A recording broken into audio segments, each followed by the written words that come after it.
রমজান মাস পাইলাম, রমজান মাসের কদর করতে পারলাম। রমজান মাসের কদর নাই। আমার যদি রমজানের আগের মাসে আমার যে অবস্থা ছিল, রমজান মাসে যদি সেই অবস্থা হয়, পরিবর্তন যদি না হয়, তাহলে মনে করতে হবে রমজানে আমাকে কিছু করতে পারলো। রমজানের আগে যা ছিলাম এখনো তাই, কোনো পরিবর্তন নাই। রমজানের আগে যে গুনাহগুলি করতাম এখনো সেই গুনাহগুলি করি। রমজানের আগে যে বদ আমলগুলি করতাম এখনো সেই বদ আমলগুলি করি। রমজানের আগে তওবা ইস্তেগফার করতাম না, এখনো তওবা ইস্তেগফার করি না। যদি আমার এই হালাত হয়, এই অবস্থা হয়, তাহলে মনে করতে হবে এই রমজান আমাকে পরিবর্তন করতে পারে নাই, আমার জাহান্নাম ছাড়া উপায় নাই। সেই জন্য ভাই দোস্ত বুজুর্গ, আমাদেরকে পরিবর্তন হতে হবে, পরিবর্তন হতে হবে, এখনই পরিবর্তন হতে হবে, এই মুহূর্তে পরিবর্তন হতে হবে। আমাকে পরিবর্তন করা না, পরিবর্তন হতে হবে। আমরা তো শুধু আরেকজনকে পরিবর্তন করতে চাই, পরিবর্তন হতে চাই না। আমরা সবাই মাস্টার হতে চাই, কেউ ছাত্র হতে চাই না। কুজা ফিরআউন, কুজা নমরুদ, শুধু হামান, কুজা কারুন, কুজা ফিরআউন, কুজা নমরুদ, শুধু হামান, কুজা তখতে কে আজ শাহে, কুজা তখতে সুলাইমান, বালাগাল উলা বিকামালিহি, কাশাফাত দুজা বিজামালিহি, حسنت جميع خصاله صلوا عليه وآله। معزز হাজিরিন, আল্লাহ জাল্লা শানুর আলিশান দরবারে শুকরিয়া জ্ঞাপন করছি যে আল্লাহ তাআলা আমাদেরকে অন্যান্য জুমার ন্যায় এই জুমায়ও সর্বোচ্চ চেষ্টা করার পর সর্বাগ্রে আগে ভাগেই মসজিদে আসার বসার, আমাকে সর্বপ্রথম নিজের আমলের নিয়েতে, নিজের ইসলাহের নিয়েতে কোরআন সুন্নাহ থেকে দুটি কথা বলার এবং আমাদের প্রত্যেককে তা আমলের নিয়েতে শোনার এবং সর্বশ্রেষ্ঠ ইবাদত ইমানদারের প্রতীক নামাজ, এই নামাজের অপেক্ষা করার তৌফিক দান করতে যাচ্ছেন। সেই জন্য আল্লাহ তাআলার আলিশান দরবারে শুকরিয়া আদায় করি, আলহামদুলিল্লাহ। আল্লাহ রাসূল সাল্লাল্লাহু আলাইহি সাল্লাম বলেন,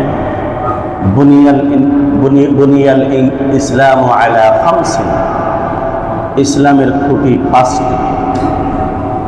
শাহাদাতি আল্লাহ ইলাহা ইল্লাল্লাহ ওয়া আন্না মুহাম্মাদার রাসূলুল্লাহ, ওয়া ইকামিস সালাত ওয়া ইতাইজ যাকাত ওয়া সাওম ওয়াল হজ। আল্লাহ রাসূল বলেন, ইসলামের ভিত্তি পাঁচটি জিনিসের উপর। এক নম্বর কি? ইসলামের ভিত্তি কয়টি জিনিসের উপর? এক নম্বর কি? এক নম্বর কালিমা। এক নম্বর কি? অর্থাৎ ঈমান। আল্লাহ রাসূল বলেন, শাহাদাতে আল্লাহ ইলাহা ইল্লাল্লাহ ওয়া আন্না মুহাম্মাদার রাসূলুল্লাহ, এই সাক্ষ্য দেওয়া যে আল্লাহ ছাড়া কোনো ইলাহ নাই আর মুহাম্মদ সাল্লাল্লাহু আলাইহি সাল্লাম আল্লাহর রাসূল।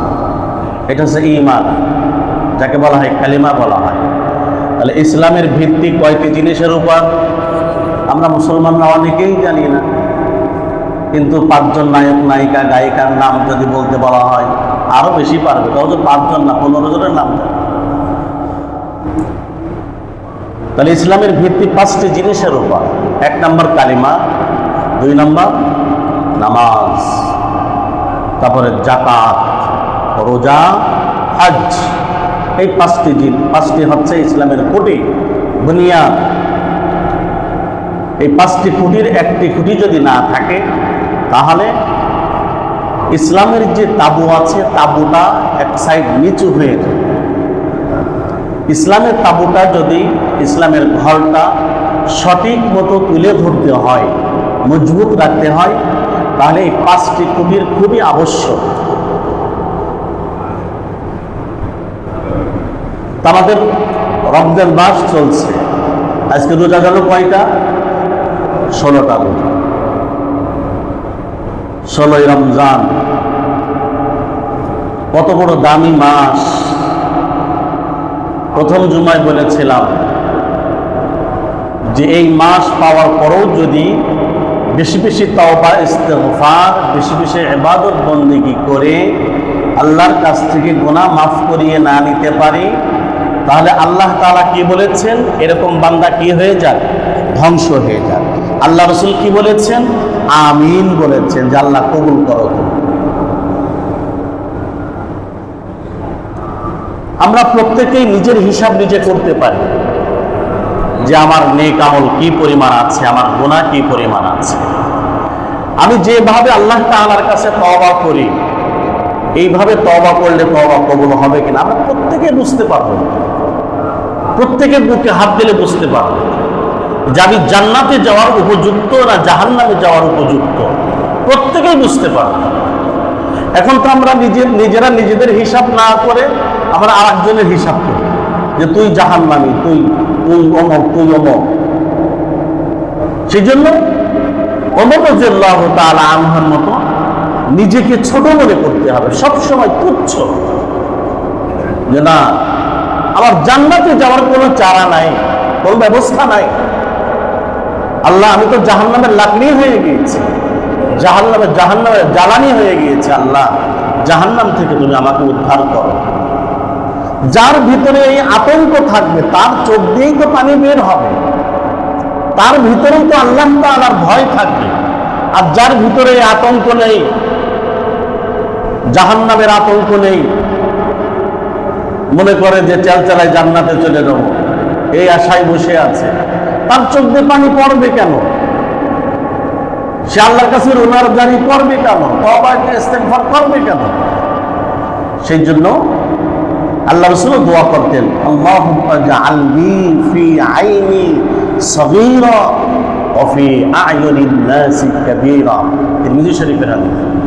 আল্লাহ রাসূল সবসময় দোয়া করতেন যে হে আল্লাহ, তুমি আমার চোখে আমাকে ছোট বানাও আর মানুষের চোখে আমাকে বড় বানাই। আর আমরা আমাদের নিজের চোখে নিজেকে বড় মনে করি, জানি বড়, আমি অনেক বড়। আল্লাহ রাসূল সবসময় দোয়া করে যে আল্লাহ আমার চোখে আমাকে ছোট বানাই দাও আর মানুষের চোখে আমাকে বড় বানাই দাও। আমরা এই দোয়া করতে পারবো না ইনশাআল্লাহ? যদি এই তাকওয়া, পরহেজগারি, এই আল্লাহ ভীতি থাকে তাহলেই জান্নাতে যাবে, নতুবা না। রমজান মাস, এর দাম কত? এর দাম কত? আল্লাহ রাসূল বলেন ফিল জান্নাতি সামানিয়াতু আবওয়াব। জান্নাতের দরজা কয়টি? জান্নাতের দরজা কয়টি জানেন না? 8টা। জান্নাতের দরজা কয়টা? আর জাহান্নামের দরজা 7টা। জান্নাত, আল্লাহ রাসূল বলেন ফিল জান্নাতি সামানিয়াতু আবওয়াব, জান্নাতের দরজা 8টা। মিনহা বাবুন মুসাম্মার রায়্যান, জান্নাতের একটি দরজার নাম হচ্ছে রায়্যান। লা ইয়াদখুলুহু ইল্লা সাইমুন। আল্লাহ রাসূল বলেন এই রায়্যান নামক দরজা দিয়ে একমাত্র তারাই প্রবেশ করবে যারা রোজাদার ছিল। সুবহানাল্লাহ বলবেন না? রোজাদার মানে কি? মাসের শুরুতে একটা রাখলাম, শেষে একটা রাখলাম, বাদ বাকি 28টা আটকাই দিলাম, এরকম পুরাই 1 মাস শুরু যায়। আল্লাহ রাসূল আরো বলেন খুব গুরুত্বপূর্ণ কথা, হাদিসে কুদসি। আল্লাহ রাসূল বলেন ওয়ালিল্লাহি উতাকাউ মিনান নার। আল্লাহ তাআলা প্রত্যেক দিন রোজার বিনিময়ে অসংখ্য জাহান্নামীকে মাফ করে দিয়ে জান্নাত দিয়ে। সাহাবী জিজ্ঞেস করলেন, হে আল্লাহ রাসূল, এটা কি ইফতারের সময় না রাত্রে? আল্লাহ রাসূলের কাছে জিজ্ঞাসা করলেন, হে আল্লাহ রাসূল, এটা কি ইফতারের সময় না রাত্রে? আল্লাহ রাসূল বললেন যে শ্রমিক তার পারিশ্রমিক কখন পায়? শ্রম দেওয়ার পরে পায়। ঠিক তদ্রূপ প্রত্যেক দিন ইফতারের সময় আল্লাহ তাআলা হাজার হাজার জাহান্নামীকে মাফ করে দিয়ে জান্নাত দান করেন। কি মনে করেন রমজান মাসের দাম কত, এর মূল্য কত? আল্লাহ রাসূল বলেন রমজান মাস সম্পর্কে, হুয়া সাইয়্যিদুশ শুহুর, রমজান মাস হচ্ছে সমস্ত মাসের সর্দার, সমস্ত মাসের সর্দার। এখনো বুঝলাম না ভাই দোস্ত বুঝুন, এই মাসে কি কি আমল করার দরকার ছিল আমাদের? বেশি বেশি ইস্তেগফার, বেশি বেশি দুরূদ শরীফ, আল্লাহর কাছে বেশি বেশি জান্নাত চাওয়া, আল্লাহ তাআলার কাছে জাহান্নাম থেকে বেশি বেশি পানা চাওয়া। তবে এই রমজানের আরেকটা বলি, ওয়ালিল্লাহি উতাকাউ মিনান নার, এই রমজানের অসংখ্য জাহান্নামীকে যে একটা রোজার বিনিময় ছেড়ে দেওয়া হয়, মুক্তি দেওয়া হয়, এর ব্যাখ্যার ভিতরে বিভিন্ন মুহাদ্দিসিনে কিরাম আরো অন্যান্য হাদিসের উদ্ধৃতি নিয়ে আসছে যে আল্লাহ রাসূল যে অসংখ্য বলেছেন, অসংখ্য দ্বারা উদ্দেশ্য হচ্ছে এক একটা রোজার বিনিময় কমপক্ষে ৭০,০০০ জাহান্নামীকে মুক্তি দেওয়া হয়। আজীব ব্যাপার না? দোয়া করি, আমরা মন থেকে দোয়া করি, আমাদের আব্বা আম্মা ময় মুরব্বীরা যারা মারা গিয়েছেন, আত্মীয় স্বজন, তারা যদি কোনো কারণে গ্রেফতার হয়ে থাকে, আল্লাহ তাআলা যেন আজকেই তাদেরকে মাফ করে দেন, বলেন আমিন।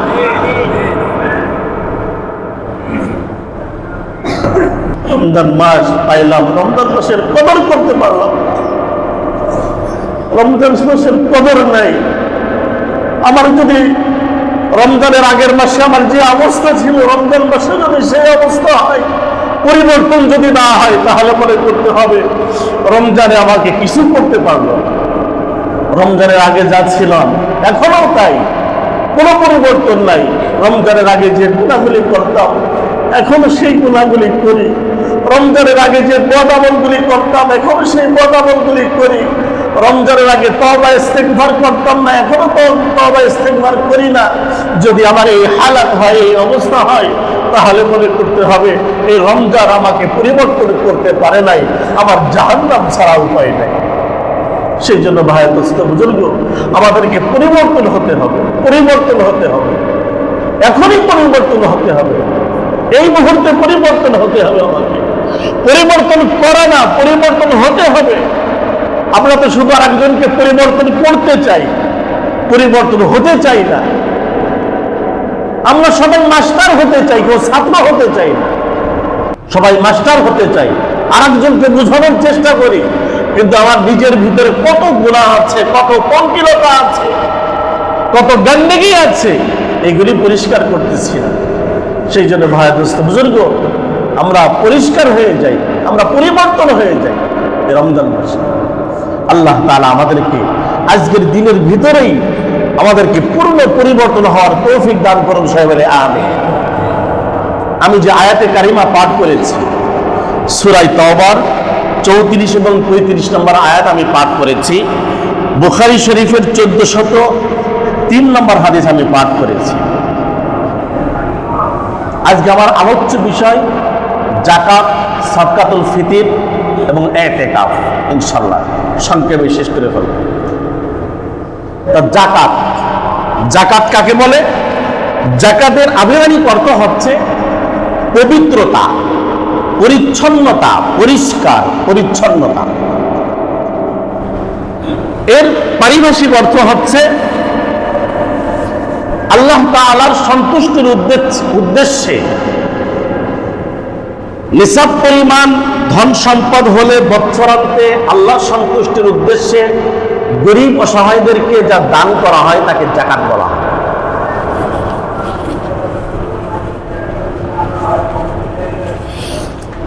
তো যাকাতের আবিধানিক অর্থ হচ্ছে পবিত্রতা, পরিচ্ছন্নতা, পরিষ্কার, পবিত্রতা।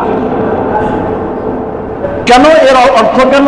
আল্লাহ তাআলা সূরা তাওবার ভিতরে বলছেন, খুয মিন আমওয়ালিহিম সাদাকা তুতাহহিরুহুম ওয়া তুযাক্কিহিম বিহা ওয়া সাল্লি আলাইহিম আল্লাহ তাআলা তার হাবিবকে বলেন, হে আমার হাবিব, আপনি আপনার উম্মতের কাছ থেকে যাকাত আদায় করুন।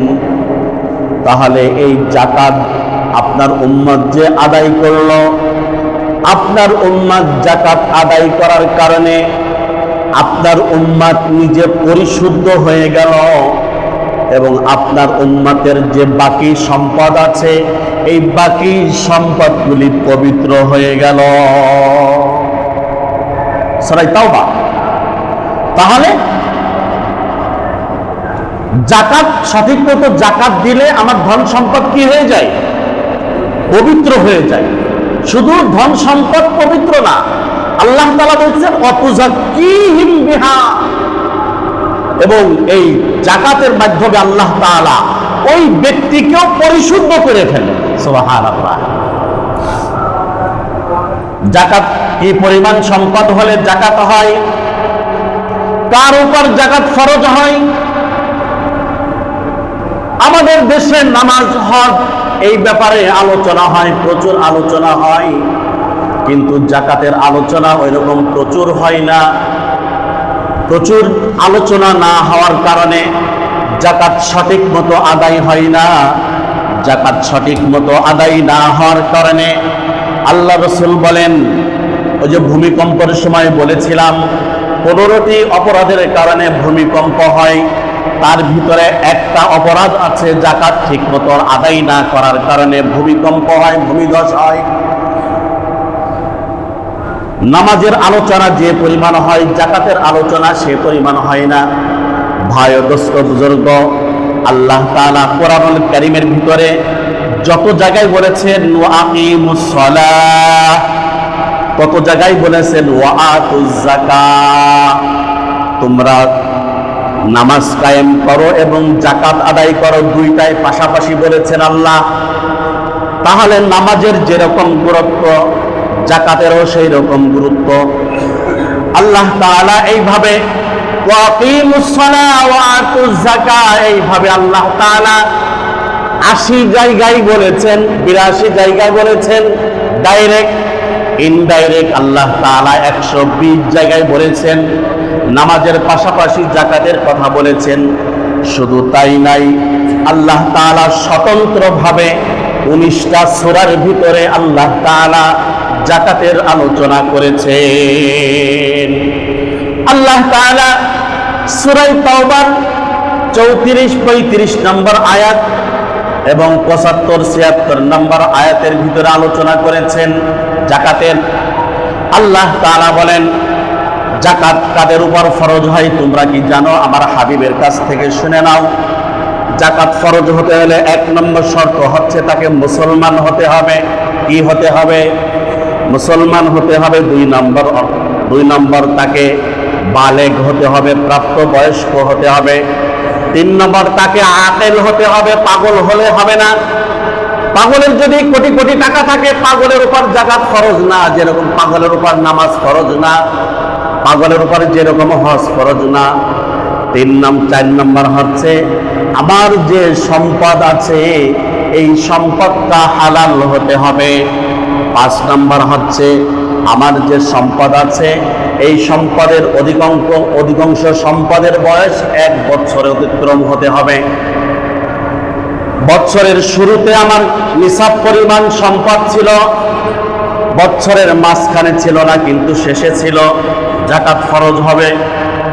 কিন্তু বছরের মাঝে নাই, বছরের শেষে নাই, মাঝখানে ছিল, যাকাত ফরজ হবে না। অর্থাৎ নিসাব পরিমাণ মাল, এর বয়স যদি অধিকাংশের বয়স যদি 1 বছর হয়ে যায়, যাকাত ফরজ হবে। এবার আমরা বুঝি যাকাত কোন কোন খাতে ফরজ হয়। 1 নম্বর, স্বর্ণ যদি থাকে, শুধু স্বর্ণ, তাহলে কত ভরি বলেন দেখি? 7.5 ভরি। আর যদি শুধু রূপা থাকে 52.5 ভরি। স্বর্ণ, রূপা, ব্যবসায়ী পণ্য এইগুলি যদি থাকে তাহলে এর উপর যাকাত ফরজ হয়। এবার আমার কাছে শুধু স্বর্ণ আছে, রূপাও নাই, 1 টাকাও নাই, তাহলে স্বর্ণ কমপক্ষে কয় ভরি হতে হবে? 7.5 ভরি। আমার কাছে শুধু রূপা আছে, টাকাও নাই, স্বর্ণও নাই, তাহলে রূপা 52.5 ভরি হতে হবে। আর যদি কি হয়, তিনটা মিলে যদি কিছু স্বর্ণ আছে, কিছু রূপা আছে, কিছু টাকা আছে, তিনটা মিলে যদি 52.5 ভরি রূপার দাম যদি হয়ে যায়, আর এর বয়স যদি 1 বছর হয়, তাহলে আমার উপর যাকাত ফরজ হবে। আমাদের সমাজে কিছু লোক মনে করে শুধু স্বর্ণ হলে স্বর্ণ। গত বছর আমার এক আত্মীয় মহিলা ফোন করছে, অনেক ধনী মানুষ, আমার বাড়ির পাশে বাড়ি থাকে, ঢাকায় থাকে। আমাকে ভাই বলে ডাকে, বিবাহ হয়েছে ঢাকায়। সে ভুল জানতো। তো আমি এতদিন জানতাম যে স্বর্ণ হলে এটা 7.5 ভরি হতে পারে, তো হবে না। রূপা 52.5 ভরি হতে পারে, তো হবে না। তো আমি কি করছি, আমি চালাকি করে স্বর্ণ 5 ভরি রাখছি, রূপা 50 ভরি রাখছি। আমি তো যাকাত দিই না। এই চালাকি করছে সারা জীবন। তিনটা মিলে যদি শুধু রূপা 52.5 ভরির দাম হয়ে যায়, তাহলে যাকাত দেওয়া লাগবে। বলেন কি দেওয়া লাগবে? যাকাত দেওয়া লাগবে। অনেকে চালাকি করে, অনেক মহিলারা চালাকি করে ঢাকা শহরের। রমজান মাস আসার আগে স্বর্ণ রূপা এইগুলি বন্ধক রেখে আসে। বলেন দেখি, মনের খবর কে জানে? বলেন না, মনের খবর কে জানে? রমজানের আগে আর একজনকে স্বর্ণ রূপা কর্জ দিয়ে দেই, আপা তোমার কাছে তোমার কর্জ দিলাম কয়েক মাসের জন্য। বলেন দেখি, মনের খবর কে জানে? এই কথাই আল্লাহ তাআলা সূরা তাওবার 75, 76, 77 নম্বর আয়াতের ভিতরে বলেছে, খুব সুন্দর করে বলেছে, আমার সাথে চালাকি করবা না। আর 34 নম্বর আয়াতের ভিতরে আল্লাহ তাআলা বলেন, ওয়াল্লাযীনা ইয়াকনিজুনা আয-যাহাবা ওয়াল ফিদ্দাতা ওয়া লা ইউনফিকুনাহা ফী সাবিলিল্লাহ ফাবাশশিরহুম বিআযাবিন আলীম। আল্লাহ তাআলা বলেন, যারা স্বর্ণ রূপা সম্পদ এগুলি গচ্ছিত করে, জমা করে, আমি আল্লাহর রাস্তায় ব্যয় করে না, হে রাসূল আপনি তাদেরকে সংবাদ দিন, তাদের জন্য যন্ত্রণাদায়ক শাস্তি আছে। কেমন যন্ত্রণাদায়ক শাস্তি?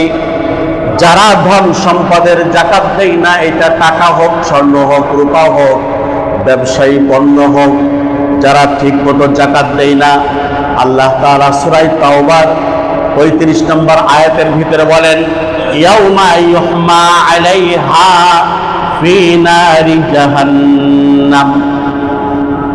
আল্লাহ তাআলা বলেন, যারা সম্পদের যাকাত ঠিক মতো দেয় না, কিয়ামতের দিন এই সম্পদগুলি জাহান্নামের আগুনে গলিয়ে এটা পাক তৈরি করা হবে। জাহান্নামের আগুন যে কঠিন আগুন, জাহান্নামের আগুনে গলিয়ে এটা একটা পাক তৈরি করা হবে। ইয়াউমা ইউহমা আলাইহা ফি নারি জাহান্নাম ফাতুকওয়া বিহা জিবাহুহুম ওয়া জুনুবুহুম ওয়া যুহুরুহুম। আল্লাহ তাআলা যারা যাকাত ঠিক মতো দেয় না, এই সম্পদ জাহান্নামে গলিয়ে এটা পাক তৈরি করে, এই গরম পাক দিয়ে আল্লাহ তাআলা ফেরেশতাদেরকে বলবে, হে আমার ফেরেশতারা, আমার এই নেমক হারাম বান্দা, তাকে আমি লক্ষ লক্ষ কোটি কোটি টাকা দিয়েছিলাম, কিন্তু তার সম্পদের যাকাত ঠিক মতো আদায় করে নাই। আজকে তার এই সম্পদের যে সম্পদ জাহান্নামের আগুনে গলিয়ে যে তার পাক তৈরি করা হয়েছে, তার কপালে দাগ মারো, তার পিঠে দাগ মারো, তার সাইডে মারো, তার জ্বালিয়ে পুড়িয়ে ভস্ম করে দাও। আল্লাহ তাআলা তার হাবিবের মাধ্যমে বলছেন, বুখারী শরীফের 1403 নম্বর হাদিস, عن أبي هريرة رضي الله تعالى عنه قال قال رسول الله صلى الله عليه وسلم من أتاه الله مالا فلم يؤدي زكاته। আল্লাহ রাসূল বলেন, আল্লাহ তাআলা যাকে সম্পদশালী করেছে, এরপরে সে তার সম্পদের যাকাত সঠিক মতো আদায় করে না, ওয়ালাম ইউআদ্দি যাকাতাহু, তার যাকাত সঠিক মতো আদায় করে না, মুসিরা লাহু ইয়াউমাল কিয়ামাতি শুজাআন আকরা, কিয়ামতের দিন তার এই সম্পদকে বিষধর সাপ, বিষধর টাক সাপ, বিষধর টাক সাপ, আল্লাহ রাসূল টাক সাপের কথা বলছেন, টেকো সাপ। টেকো সাপের কথা এই জন্য বলেছেন, যে সাপের শরীরে বেশি বিষ হয় ওই সাপের মাথা টাক হয়ে যায়। আল্লাহ তাআলা তার হাবিবের মাধ্যমে বলছেন, এই সাপ এত বিষধর হবে যে তার মাথায় কিছু থাকবে না, পশম কিছু থাকবে না। লাহু যাবিবাতান, আল্লাহ রাসূল বলেন এই সাপের দুইটা চোখ হবে, নীল বর্ণের দুইটা চোখ হবে, যার ভিতর থেকে আগুন বের হতে থাকবে। আল্লাহ রাসূল বলেন ইউতাওয়াহু ইয়াউমাল কিয়ামাহ, আল্লাহ রাসূল বলেন যারা সম্পদের যাকাত সঠিক মতো দেয় না, এই সাপ তার পা থেকে পেঁচিয়ে, শরীর পেঁচিয়ে, এরকম তার গলা পেঁচিয়ে, তার এরকম কপালে দংশন করতে থাকবে।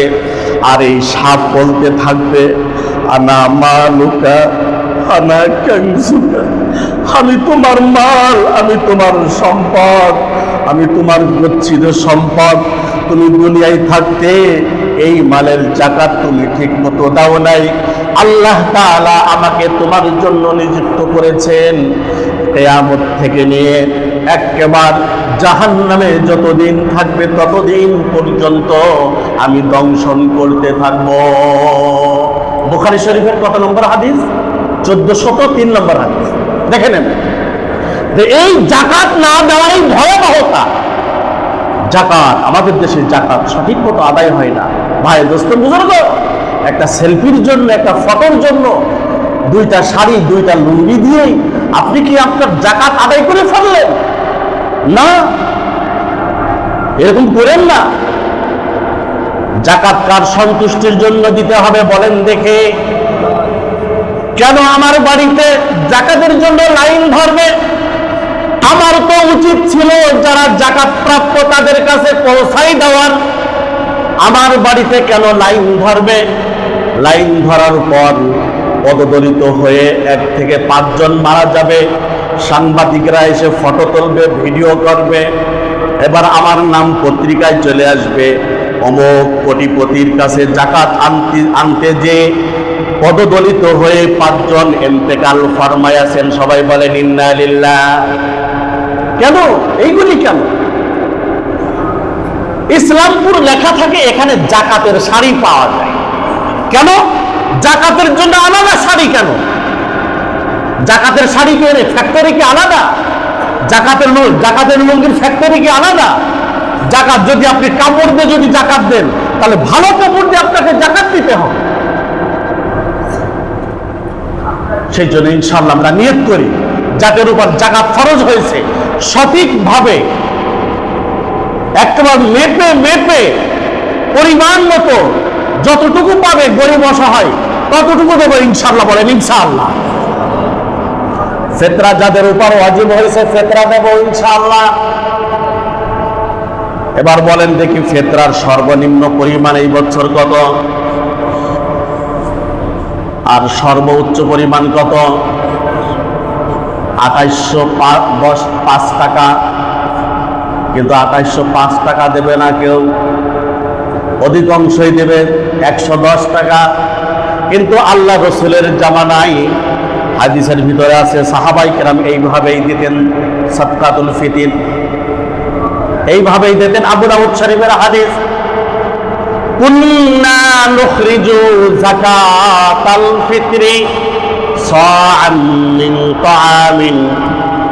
আব্দুল্লাহ ইবনে মাসউদ রাদিয়াল্লাহু তাআলা আনহু বলেন, আল্লাহর রাসূলের যুগে আমরা এরকম ধনী সবাই সমান আমরা সাদকাতুল ফিতর দিতাম না। যে সব থেকে কম ধনী সে দেবে 110 টাকা। এর থেকে যে একটু বেশি সে আরো বাড়াবে। যে সব থেকে বড় ধনী সে দেবে 2805 টাকা। কিন্তু আমাদের সমাজের সমান ইমাম সাহেব বেতন পায় 17,000 টাকা, মুয়াজ্জিন সাহেব বেতন পায় 16,000 টাকা, খাদেম সাহেব বেতন পায় 10,000 টাকা, 12,000 টাকা। এনারাও দেবে 110 টাকা। আর যে বেতন পায় প্রতি মাসে 1.5 লাখ টাকা সেও 110 টাকা। বলেন দেখি এটা ইনসাফ না জুলুম? বলেন, কথা বলেন না কেন? এটা জুলুম, এটা ইনসাফ না, এটা ইনসাফ না। হাদিসের দৃষ্টিতে এটা ইনসাফ না। সেজন্য ইনশাল্লাহ আমরা বাড়িয়ে দেবো তো, ইনশাল্লাহ ইনশাল্লাহ বাড়িয়ে দেবো ইনশাল্লাহ। যত দান করবো এটা তো কোনো ইয়ে হবে না। আর আরেকটা আমলের কথা বলি, হাদিস দেখে আসছিলাম, বুখারী শরীফের হাদিস। আল্লাহ রাসূল প্রতি রমজানের শেষ দশকে ইতিকাফে বসতেন। কিসে বসতেন? আল্লাহ রাসূল বলেন ইতিকাফে বসলে সর্বপ্রথম যে লাভ, ইতিকাফকারী আল্লাহর কাছে লাইলাতুল কদর চাক বা না চাক, আল্লাহ তাআলা অটোমেটিক তাকে লাইলাতুল কদরের সওয়াব দিয়ে দেবেন। আসার সময় দেখে আসছিলাম হাদিস। লাইলাতুল কদর পাওয়ার সব থেকে সহজ উপায় হচ্ছে ইতিকাফে বসা। সব থেকে সহজ উপায়। আমরা নিয়ত করতে পারি না ইনশাআল্লাহ? বিশেষ করে যারা অবসরে আছে, যাদের চাকরি বাকরি নাই, আমরা তো ইচ্ছা করলে পারি। এটা যুবকরাও হিম্মত করলে পারে। হিম্মত করি আমরা ইনশাআল্লাহ। আল্লাহ রাসূল আরো বলেন ইতিকাফে বসলে আরো কি সওয়াব, মাগফিরাতান লিযুনুবিহি, ইতিকাফে বসলে তার গুনাহ মাফ হয়ে যায়। আল্লাহ রাসূল আরেকটা হাদিস বলেন, তিরমিজি শরীফের হাদিস, যেই ব্যক্তি ইতিকাফে বসবে আল্লাহ তাআলা তার আমলনামায় 2টা হজ এবং 2টা উমরার সওয়াব দান করবেন। এত সওয়াব আমার দরকার নাই। সব কি কম কামাই নাকি? সব কম কামাই, এত সব দরকার নাই। আমরা ইতিকাফে বসার চেষ্টা করবো ইনশাআল্লাহ।